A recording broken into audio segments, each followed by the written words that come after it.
சாப்பிட்டா சிலருக்கு வந்து காலையில் சாப்பிட்டா சாயந்தரம் வரையும் பசியே எடுக்காது, மந்தமாக இருக்குது, ஒரு மாதிரி வயிறு வந்து ஜீரணமாக மாட்டிருக்கு அப்படின்னும் போது நீங்கள் வயிறு உப்பசமாக இருக்கும். உடனே நம்ம கடையில் போயிட்டு ஒரு சோடா வாங்கி குடிப்போம்.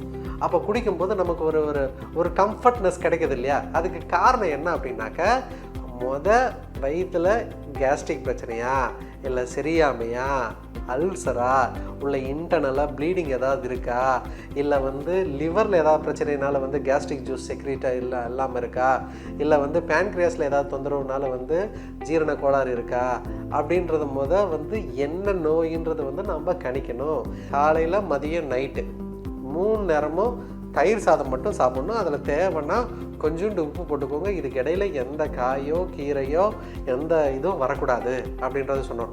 ஹெல்த் கேஃபே நேயர்களுக்கு வணக்கம். நான் டாக்டர் சிஎம் சதீஷ்குமார், சித்த மருத்துவர். இன்றைக்கி நம்ம என்ன டாபிக் பார்க்க போகிறோம் அப்படின்னாக்க, கேஸ்ட்ரிக் அல்சர். அதான் வந்து வயிறு சார்ந்த பிரச்சனைகளில் வந்து நிறைய பிரச்சனைகள் வந்து நம்ம பண்ணுவோம். சில டைமில் வந்து கேஸ் வந்து ப்ளோட்டிங் இருக்கும், கேஸ்ட்ரைட்டிஸ் மாதிரி இருக்கும். சில டைமில் வந்து சரியாமை இருக்கும். சில டைமில் வந்து புண்கள் இருக்கும், குடலில் புண்கள் இருக்கும். இதை நம்ம டிஃப்ரென்ஷியேட் பண்ணணும். இதை டிஃப்ரென்ஷியேட் பண்ணால் தான் நமக்கு வயிறு சார்ந்த பிரச்சனைகளில் முழுசாக தீர்வு கிடைக்கும். சரிங்களா? சிலருக்கு வந்து சிவியராக புண் இருக்கும். அவங்களுக்கு வந்து நம்ம என்ன பண்ணுவோம் அப்படின்னாக்க, இது இப்போ சித்த மருத்துவத்திலே இந்த வீடியோலாம் நிறையா பார்க்குறோம் இல்லைங்களா? அப்போ ஏன்னா இடையில ஒரு பேஷண்ட்டு இந்த மாதிரி கண்டிஷனோடு வந்தாங்க. அதனால தான் நான் வந்து ஒரு தெளிவான விளக்கத்தை வந்து கொடுக்கணுன்றதுக்காக தான் இந்த பதிவை நான் வந்து கொடுக்குறேன்.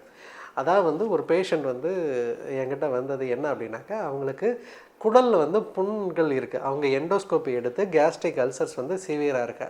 அந்த பேஷண்ட் வந்து என்ன பண்ணியிருக்காங்க அப்படின்னாக்கா, ஒரு யூடியூப் வீடியோவை பார்த்துட்டு அவங்க என்ன பண்ணியிருக்காங்க, இந்த பூண்டு சில மருந்து இதெல்லாமே வந்து சேர்த்து வந்து செஞ்சு சாப்பிட்ருக்காங்க.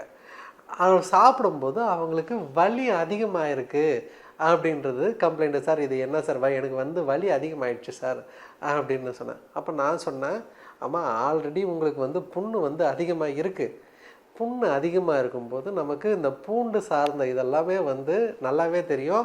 அதில் வந்து ஒரு காரத்தன்மை உள்ள பொருள் இருக்கும். அதுக்கு காரணம் என்னென்னாக்கா, அதில் இருக்கிற சல்ஃபர், அதில் இருக்கிற அந்த நீரோட சேர்த்து சல்ஃபியூரிக் அமிலம் மாதிரியான தன்மையை வந்து கொண்டது இல்லையா? ஆல்ரெடி அங்கே புண்ணு இருக்கும்போது நீங்கள் இதை பேஸ் பண்ண அதாவது வந்து பூண்டு ஜீரணத்துக்கு ரொம்ப நல்லது இது இருக்குது.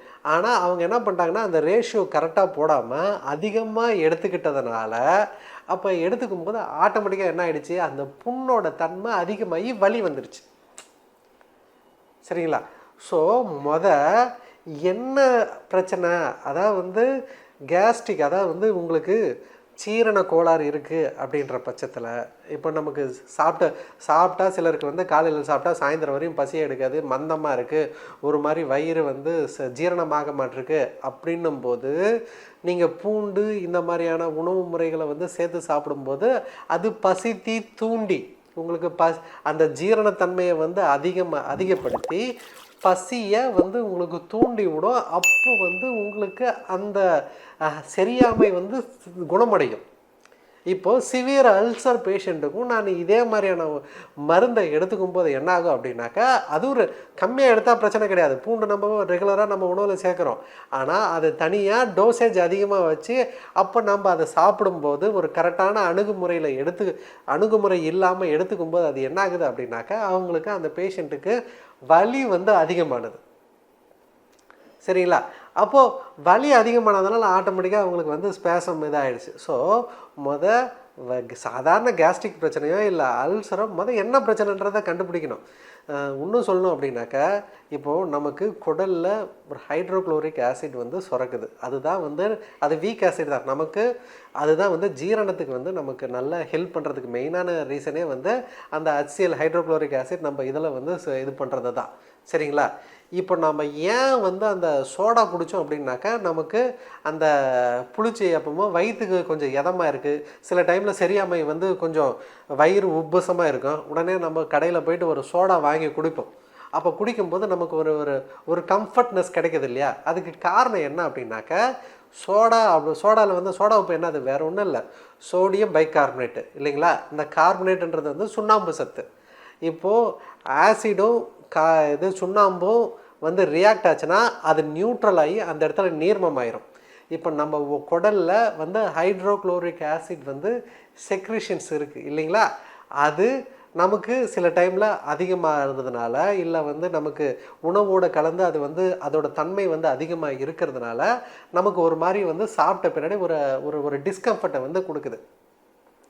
அப்போது நம்ம இந்த சோடா குடிக்கும்போது இந்த ஆசிடை போய் வந்து இந்த சோடா வந்து நியூட்ரல் பண்ணுது. அப்போ நியூட்ரல் பண்ணும்போது நமக்கு வயிறுக்கு வந்து ஃப்ரீயாக இருக்குது. இதனால தான் வந்து சோடியம் பைகார்பனேட் டேப்லெட்டு வந்து கேஸ்ட்ரைட்டிஸ்க்கு வந்து ஆன்டாசிட் மாதிரி வந்து கொடுப்பாங்க சில டைமில். அப்படி அலோபதி மருத்துவர்களும் இதை வந்து பயன்படுத்துவாங்க. ஸோ இது வந்து ஃப்ரீ கிடைக்குது. ஆனால் இதை வந்து அல்சர் பேஷண்ட்டுக்கு நம்ம வந்து இந்த சோடா ரெகுலராக குடித்தாங்கன்னா என்ன ஆகும்? சோடா தன்மை அதிகமாச்சுன்னா அந்த புண்ணு அதிகமாக தானே ஆகும். ஸோ வயிற்றில் கேஸ்ட்ரிக் பிரச்சனையா இல்லை சரியாமையா அல்சரா உள்ள இன்டர்னலாக ப்ளீடிங் ஏதாவது இருக்கா இல்லை வந்து லிவரில் ஏதாவது பிரச்சனைனால வந்து கேஸ்ட்ரிக் ஜூஸ் செக்ரீட்டாக இல்லாமல் இருக்கா இல்லை வந்து பேன்க்ரியாஸில் ஏதாவது தொந்தரவுனால வந்து ஜீரண கோளாறு இருக்கா அப்படின்றத வந்து என்ன நோயின்றதை வந்து நம்ம கணிக்கணும். சித்த மருத்துவமாக இருக்கட்டும் இல்லை வந்து ஆங்கில மருத்துவமாக இருக்கட்டும் இல்லை நீங்கள் எந்த முறை மருத்துவமாக இருக்கட்டும் நோய் என்னன்றது கரெக்டாக வந்து கண்டுபிடிக்கணும். அதனால தான் வள்ளுவர் சொல்கிறாரு, நோய் நாடி நோய் முதல் நாடி அது தணிக்க வாய் நாடி வாய்ப்பு செயல். ஸோ நோய் என்னன்றதை வந்து கண்டுபிடிக்கணும்.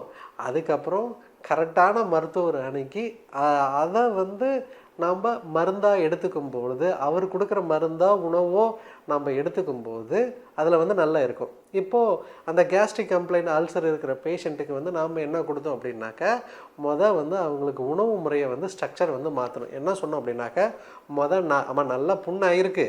அப்போ என்ன பண்ணிட்டோம், 4 நாள் வந்து தயிர் சாதம் மட்டும் சாப்பிட்ணும். காலையில் மதியம் நைட்டு 3 நேரமும் தயிர் சாதம் மட்டும் சாப்பிட்ணும். அதில் தேவைன்னா கொஞ்சோண்டு உப்பு போட்டுக்கோங்க. இதுக்கு இடையில எந்த காயோ கீரையோ எந்த இதுவும் வரக்கூடாது அப்படின்றது சொன்னோம். 4லேருந்து 5 நாள் வந்து அவங்களுக்கு 3 வேளையும் தயிர் சாதம். அப்போ இது என்ன ஆகும் அப்படின்னாக்கா தயிரில் வந்து ப்ரோபயோட்டிக் அதிகம். அது வந்து அந்த குடலுக்கு வந்து ஒரு இதமானதாகவும் இருக்கும், பாதுகாப்பு தன்மையை வந்து இது பண்ணி கொடுக்கும்.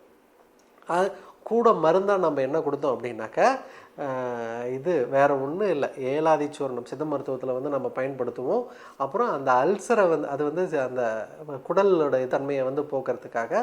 அதுக்கப்புறம் அதிமதுரம் சார்ந்த மருந்து, அதாவது வந்து அது மட்டும் தனியாக கொடுக்கல, அது அதில் செஞ்ச மாத்திரை, அது கூட வந்து நிறைய மாத்திரைகள் சேர்ந்து அதிமதுரம் சார்ந்த மருந்து. அப்புறம் என்னோட கிளினிக்லேயே ஓனாக ஸ்பெஷலாக வச்சுருப்போம். இந்த புண்ணை வந்து சீக்கிரமாக ஆற்றுறதுக்காக குண்மகாலன்ற வந்து ஒரு மருந்தை வந்து நம்ம அதை கொடுத்தோம். அந்த புண்ணு ஆற்றுறதுக்காகவும் கொடுத்தோம், ப்ளஸ் வந்து அந்த கேஸ்ட்ரிக்கு ஜீரணத்தன்மையை வந்து சரியாக்கிறதுக்காகவும் அப்போ நம்ம கொடுத்தோம். அப்போ இந்த தயிர் சாதம் நம்ம ஒரு 4 நாள் 4 நாள் 5 நாள் பற்றிய வைக்கும்போது என்னாகும் அப்படின்னாக்கா அந்த புண்கள் வந்து எரிச்சல் அடையாது, ஃபர்தராக வந்து இதாகாது.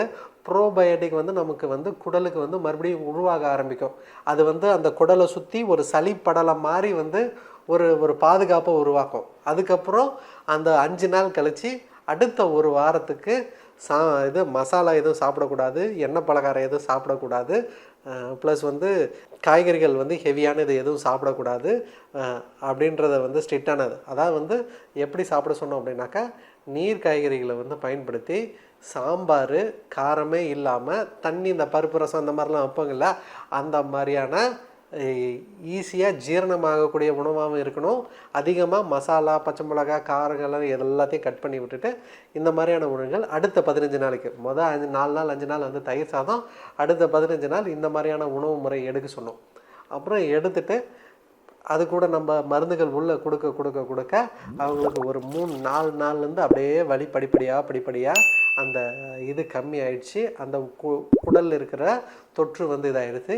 20 நாளில் அவங்களோட குடல் வந்து ஓரளவு இதாக ஆரம்பிச்சது.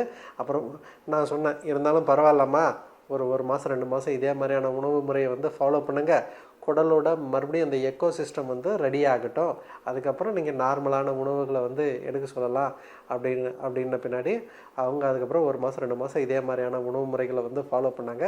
இப்போ அவங்க நார்மல் டயட் வந்து சாப்பிட்றாங்க. ஸோ ஒரு அல்சர் சாதாரண கேஸ்ட்ரிக் அல்சர் தான், ஆனால் தவறான புரிதல்னால அவங்களுக்கு வந்து அந்த வலி வந்து அதிகமானது. என்ன பிரச்சனை அப்படின்றத எப்போதும் ஒரு நல்ல மருத்துவர் அணுகி அதன்படி கைட்லைன் படி எடுக்கிறது. இப்போ நிறைய யூடியூப்பில் பேசுகிறோம் அப்படின்னாலுமே இது வந்து எல்லாருக்குமே ஒரே மருந்து கிடையாது. அதாவது வந்து ஒரு 1000 பேர் 1,00,000 பேர் வந்து பிரச்சனையில் இருப்பான். அவங்க எல்லாத்துக்குமே வந்து நம்ம இது பண்ணுறதில்ல. அவங்க ஒரு மருத்துவர் அணுகி அந்த மருத்துவரோட ஆலோசனை எடுக்கிறது தான் வந்து ரொம்ப நல்லது அப்படின்றதுக்காக தான் இந்த பதிவை நான் மெயினாக சொல்லணுன்ற நினச்சேன். இதே போல் நிறைய சித்த மருத்துவ குறிப்புகளோட உங்களை தொடர்ந்து சந்திக்கிறேன். நன்றி, வணக்கம். இந்த வீடியோ உங்களுக்கு பிடிச்சிருந்தா லைக் பண்ணுங்க, ஷேர் பண்ணுங்க, கமெண்ட் பண்ணுங்க. மறக்காம ஹெல்த் கஃபே தமிழ் சேனலை சப்ஸ்கிரைப் பண்ணிட்டு பெல் பட்டனை கிளிக் பண்ணிடுங்க.